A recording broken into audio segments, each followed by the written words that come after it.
예, 안녕하세요. 산재 전문 박중영 변호사입니다. 생방송으로 진행되는 박변TV 라이브. 오늘은 2025년 3월 21일 금요일 방송 되겠습니다. 오늘 428회 방송 시작하도록 하겠습니다. 박변TV에서는 매주 월, 수, 금요일 저녁 9시부터 산재와 손해배상 관련된 상담 방송을 라이브로 진행하고 있습니다. 라이브 방송 진행되는 동안 채팅창에 질문 올려주시면 바로 답변 드리니까요. 방송 중에 질문들 많이 올려주시기 바랍니다. 아저씨니 산재 치료 기간은 2년까지인가요? 저는 치료 중 1년 3개월이 지난 지금 신규 상병 승인되면 신규 상병으로 2년도 치료가 가능할까요? 하셨는데요.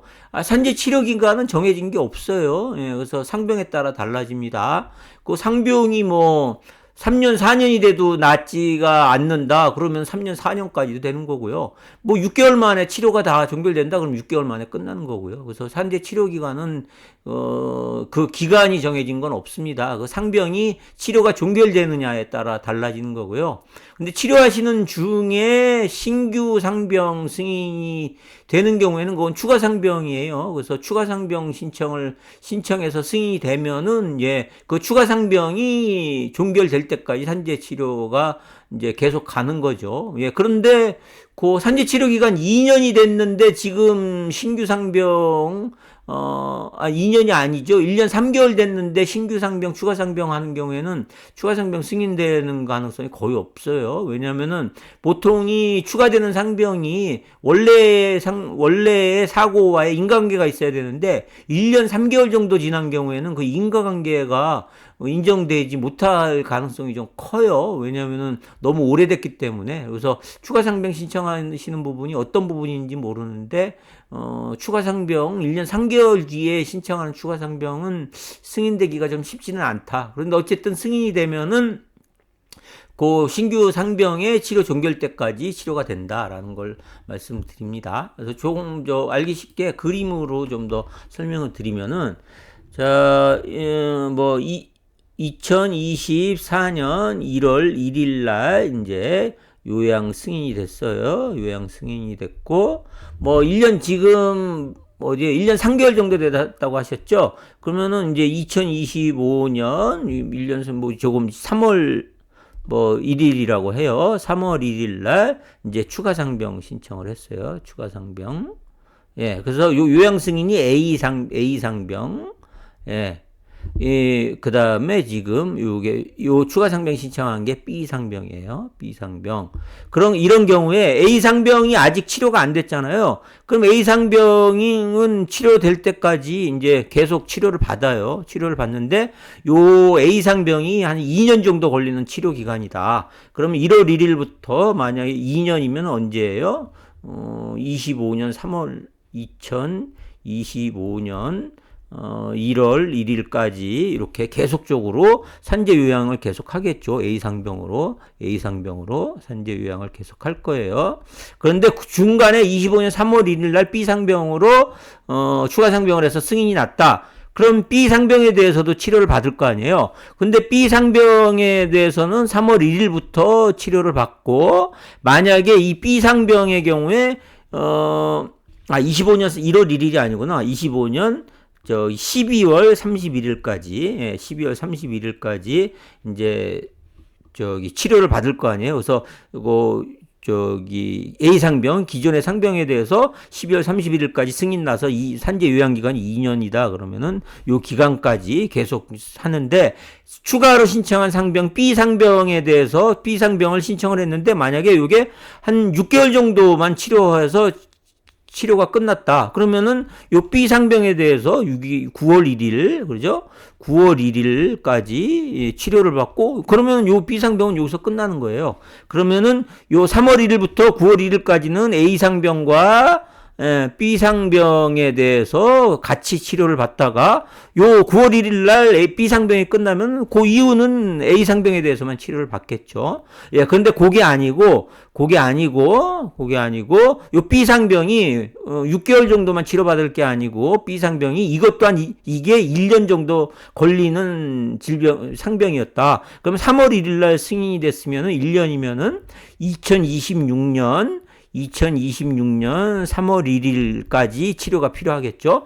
그럼 2026년 3월 1일까지 B상병 계속 치료를 받고 A상병은 2025년 12월 31일 날 종결되고, 그래서 요때까지는 12월 31일까지는 A상병과 B상병 모두에 대해서 치료를 하고, 12월 31일이 지나면은 2026년 1월 1일부터는 A상병은 치료를 안 하고 B상병에 대해서만 이제 또 치료를 해서 2026년 3월 1일 날 이제 요양이 종결되겠죠. 그래서 요 기간 동안에 휴업급여는 두 개를 같이 A상병, B상병 모두를 치료를 하든, A상병만 치료를 하는 기간이든 아니면 B상병만 치료를 하는 기간이든 모두 휴업급여는 동일하게 나옵니다. 그래서 A상병, B상병 두 개를 같이 치료하는 기간이라고 하더라도 뭐 휴업급여가 2배로 되는 건 아니고, 하여튼 A상병이든 B상병이 됐든 그 기간 동안에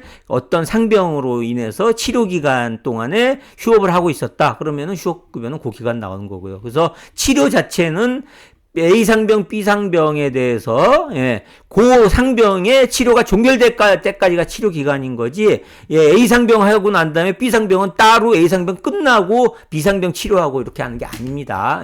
이해되셨죠? 봉주르님, 변호사님, 산재사고로 사망 시 남은 유족이 가장 먼저 해야 할 일은 무엇일까요? 산재사고로 사망하셨으면은 먼저 유족급여 청구를 하셔야 되죠. 그거를 순서대로 그림으로 설명을 드릴게요. 산재사고로 사망을 하셨다. 그러면 먼저 근로복지공단에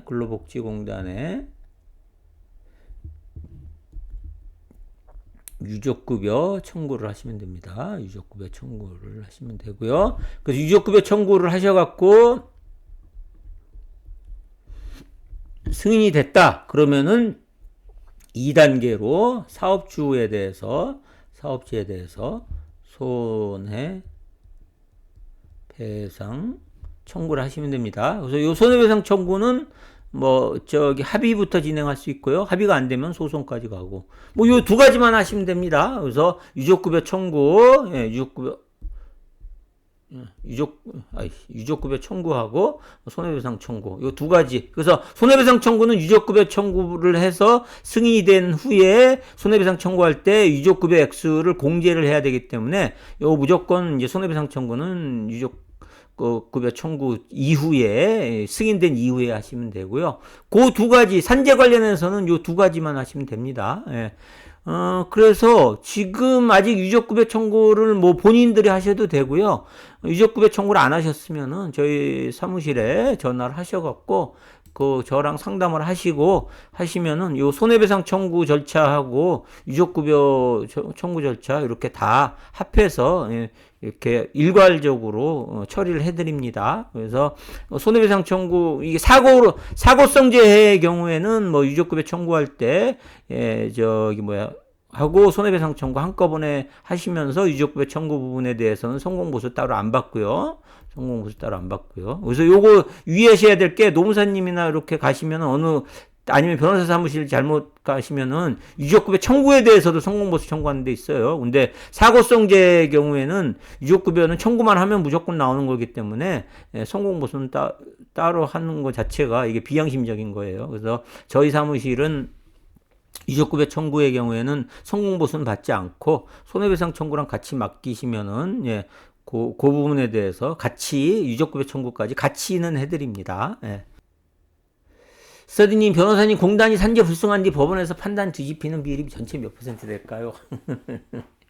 냉정하게 말씀드리면은 한 20%도 안 돼요. 한 20%? 10건에 2건 될라나?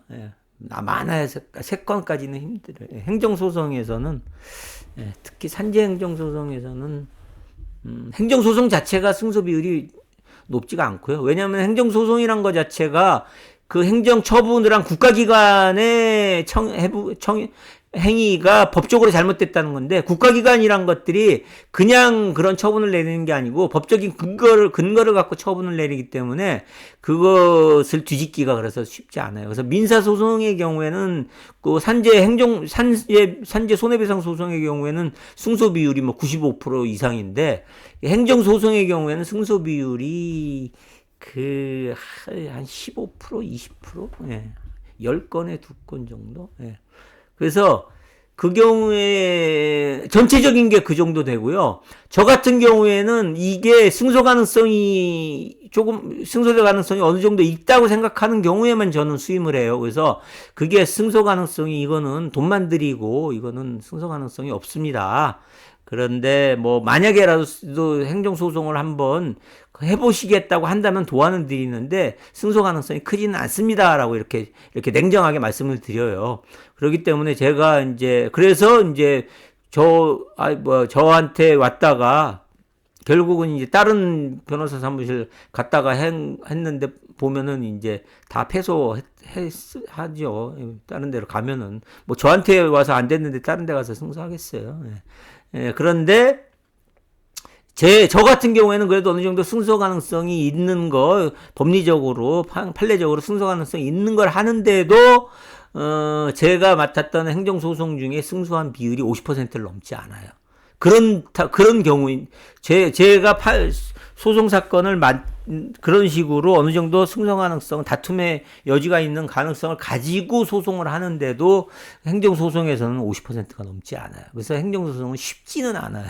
그래서 어떤 경우에는 1심, 2심에서 명확하게 판례에 반하는 거라 1심에서 했는데 1심, 2심까지도 패소했다가 대법원에서 겨우 뒤집은 거. 이게 근로자성하고 근로자성하고 두 가지가 인정 못 받은 건데, 하여튼 근로자성이구나. 근로자성 인정 못 받은 거 관련해갖고 해서 대법원까지 가서 겨우 뒤집은 것도 있어요. 예. 봉주르님, 변호사님 산재 신청을 하게 해준다 했는데요. 근무지에서 장비에 의해 사망했는데요.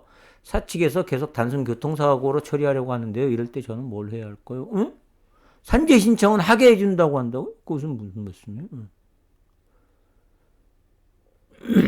근무지에서 차량에 의한 장비에 의해 사망했는데 단순 교통사고 처리하려고 한다고요? 그거는 산재 신청은 그 사업주가 하는 게 아니에요. 예, 유족들이 산재 신청하는 겁니다. 예, 산재 신청을 해주고 안 해주고가 문제가 아니에요. 예, 그래서 그 차량에 의해서 교통사고 사망 사실원이 있잖아요. 그래서 단순 교통사고라 하더라도 근무지에서 그 근무지 차량으로 사고가 나서 일을 하다가 사고가 난 거잖아요. 예, 그런 경우에도 산재가 승인이 돼요. 교통사고로 일을 하다가 사고가 난 경우에는 다 교통사고예요. 예, 장비가 차량으로 사고가 났든 어쨌든. 그래서 산재를 신청을 해주는 게 아니고요. 유족들이 직접 하는 겁니다. 사업주에. 그래서 사업주가 그 부분에 대해서 산재가 아니라고 얘기를 한다고 해도 아니라고, 거기에 가서 일을 하다가 사고가 난 거기 때문에 거기를 근무 중이 아니고 그냥 개인적으로 다른 데서 있다가 교통사고가 났다. 그러면은 모르는데 그게 아니고 근무지에서 장비가 나서 그 차에 치여서 사고 난 경우에는 그 사업주가 단순 교통사고라고 얘기를 한다고 해도 단순 교통사고가 아니에요. 그래서 저한테 오시라는 거예요. 오셔갖고 상담 받으시고 유족급여 청구부터 제가 도와드린다는 거예요. 예. 유족급여 청구를 하면은 제가 보통 교통사고 중에 이런 게 있었어요. 예. 이게 고속도로예요. 고속도로. 예. 색깔이 이게 중앙선. 예. 이게 중앙선 이렇게 낮아졌어. 이게 중앙선인데 이게 갓길 있고 그래서 이 어떤 차가 요 갓길에서 이게 고장 나갖고 이게 뭐야 서비스 차량 불렀어요. 서비스 차량을. 그래서 서비스 차량이 딱 가갖고 서비스 차량을 뒤에다가 이제 그 서비스 차량 딱 세워놓고 요 A라는 사람이 요 분이 이제 돌아가신 분인데 A라는 분이 이렇게 가갖고 여기 가갖고 요 창문 요 이제 수리를 하려고 여기서 이렇게 서 있었는데 저 큰 화물 트럭이 지나가다가 A라는 분을 쳤어요. 쳐서 이게 사망을 했어요. 이 사고의 경우에도 저희가 이제 이제 사망하신 배우자분이 이제 배우자분이 유족이었는데 요 배우자분이 저한테 오셨어요. 그래서 요 부분에 대해서 일단은 여기서도 이 사건 그래서 1단계는 산재 신청을 해드렸고 산재 신청해서 해드렸고 2단계로 트럭 회사 트럭 이제 화물공제조합에 다가 손해배상 해드렸고 두 가지를 해갖고 이제 두 가지 다 화물공제조합에도 이제 손해배상도 받고 근로복지공단에 산재 승인도 됐고 여기서도 요 레카 업체 있잖아요. 요 출동업체 사업주가 이거 산재 아니라고 주장을 했어요. 여기선 왜 산재 아니라고 주장을 했냐면은 뭐 때문에 산재 아니라고 주장했냐면 A라는 사람이 개인 사업자라고 하면서 이게 산재 아니라고 했어요. 근데 그래서 요 경우에는 요 산재 신청할 때는 그래서 요 때는 성공보수 따로 약정을 했죠. 왜냐하면은 이게 사고성재로서 한 게 아니고 이 경우에는 사업주가